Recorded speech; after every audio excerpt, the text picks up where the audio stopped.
Hi, welcome to Deep Sea Foundation YouTube video channel, where we talk about all options for breast reconstruction and various topics related to breast reconstruction. I'm so honored today to be in Columbus, Ohio, and I'm speaking to Christina Siegel. She's with Living Story Tattoo, and she does some very special work with breast cancer patients after their mastectomy and after their reconstruction. Thank you. So we're really glad to have her today and have her share her story about what she does with patients. Christina, I am going to let you take over. We're actually in her office space today. You can see her chair in the background and some of her tattoo paintings. So we're going to listen to what she does for these breast cancer patients. Thanks so much for being here. Thank you, Terry, for coming to see me. I appreciate it so much. Absolutely. So this is my little room that I do my tattooing in. It's very intimate and small. And when people come to see me, it's usually the final stage of their breast reconstruction journey, which is a little bit, it's a happy visit. It's not scary. There's no white lab coats in here. It's just a very intimate, happy day.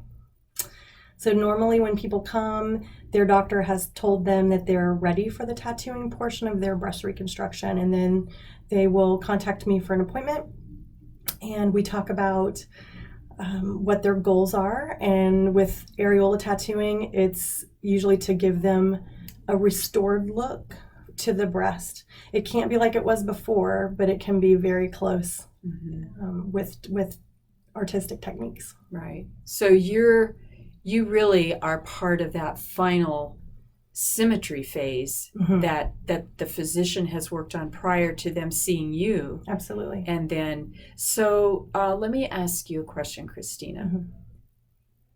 What are you dealing with emotionally with these patients? Because they're coming in here really for a medical tattoo, but you have to deal with the emotion. Kind of walk us through what you see with patients. And there can be a lot of apprehension or fear, nervousness with tattooing. Most of the ladies that I tattoo have never had a tattoo before. I know. And most of the ladies had told themselves, I will never get a tattoo in my lifetime. And then they're kind of confronted with the fact that to get a natural appearance to the breast again, that will be long lasting, is that a tattoo is in their imminent future. So it's a little bit nerve wracking for them to come through my door.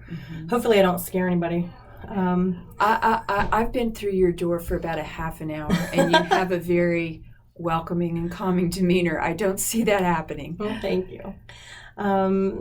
So we talk about a lot of different things with the nipple tattooing, and I let them participate. It's nothing that I come in and say, this is what you should have. I'll always give my opinion, and I will tell them artistically about what the flow is with their body and size and shape and things like that. But ultimately, it's their breast. They're taking these breasts home with them. I don't own these breasts. So I welcome input, especially if they bring in pictures that are of tattoos they've seen online that they like, or maybe preoperative photos. It's very helpful because it lets me understand what their goals are, because it's hard to verbalize that. And that will also take down some of the anxiety about getting a tattoo. Yeah. So I have another question, because we were talking before this. You have a unique background to be able to deal with these patients. Can you tell us what you were doing before you were doing tattooing? So I was a registered nurse. I still am a registered nurse. I still have my license, but I don't do a traditional nursing job anymore. I do this. So I have worked in the burn unit, I've worked in neonatal ICU, oncology, and for the last, 15 maybe years or so, I've been in plastic surgery. So I've done tissue expander fills, pulled drains. I've been right along there with patients pretty much every step of the way. And I did a form of tattooing in a medical office, but it wasn't the same tattooing that I do now. And I wanted to be able to provide people with a very realistic result, a deserving result, a long-lasting result.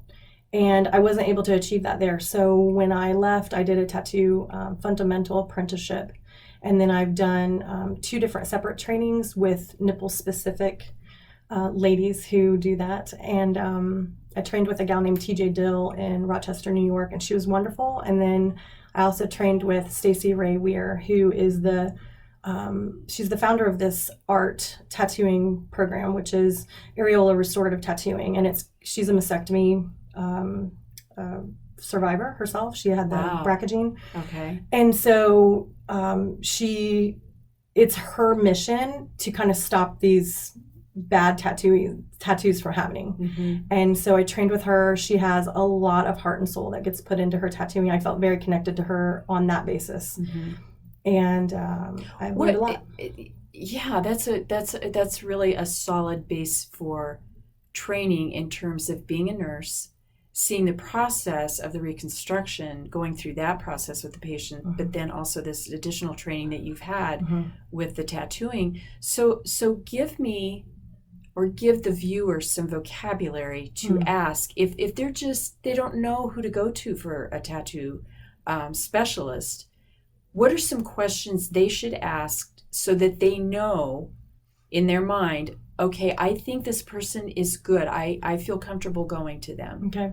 I would say look for photos with them, number one, and make sure that they're healed photos. Fresh tattoo photos, you cannot really tell much. They're usually red, pink looking, and you don't get that final result. So you want to make sure that it's a very realistic appearance when you see their photos. A. B. Ask what type of ink that they're using. I'm pointing to all of your... Yes. Make sure that they're using body art tattoo ink. It's long lasting. It has a better retention in the skin. It's real tattoo pigment. It's not cosmetic pigment that fades away out of the skin. Body art tattoo paint? Ink. Yeah. Okay. Mm-hmm. Okay. Secondly, you can ask them about their machines. Ask them about their needles. Are they using needles that are big flat shaders that really kind of glide across the skin with not a lot of hand pressure and can embed ink properly versus maybe a more of a traumatic situation like microblading? No one should be microblading a nipple on you at all, ever. It should be done with an electronic tattoo machine. Okay. I cannot stress that enough. Okay. Also ask about their training. How long have they been doing this? Mm-hmm. Ask to see if you can speak with former clients of theirs that are happy with their services, or, that way you can meet with somebody that's actually been tattooed by this person and they've had a good experience. That's a big one. Also, do they have physicians that refer and trust them? If they don't, that would be a kind of a red flag. Mm-hmm. Can I wrap this conversation up by saying that earlier today, I interviewed one of your clients. I saw her results. Mm-hmm. She's very happy. Oh. I was very impressed. I love that. Thank you. Well, and I'm glad that I got to interview you today, and that's part of why I did. At the foundation, when we can talk to patients, that means the world to us. So thanks so much for joining us today. Thank you for having me. Absolutely. This was great.